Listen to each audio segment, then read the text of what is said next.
Wildfires have swept across parts of southern Turkey. দক্ষিণ তুরস্কে দাবানল ছড়ানোয় শত শত মানুষকে সরিয়ে নেওয়া হয়েছে এবং দমকল কর্মীরা আগুন নিয়ন্ত্রণে লড়ছেন। কর্তৃপক্ষ জানায় চরম গরম ও প্রবল বাতাস আগুন বাড়িয়ে দিচ্ছে।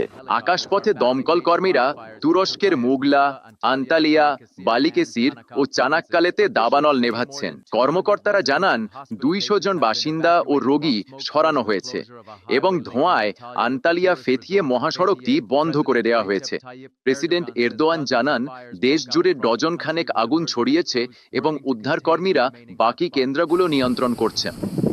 এখন পর্যন্ত আজ সারা দেশে মোট 90টি আগুনের ঘটনা ঘটেছে, যার মধ্যে 59টি বনভূমির বাইরে।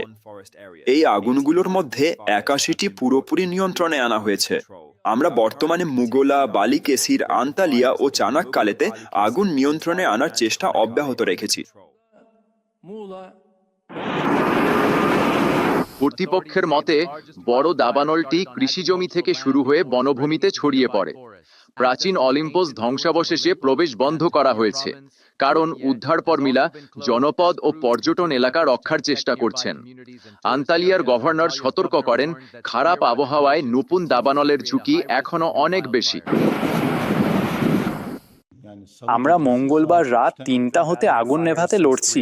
এখন পর্যন্ত ছোটগুলো বাদে 12টির বেশি আগুন লেগেছে।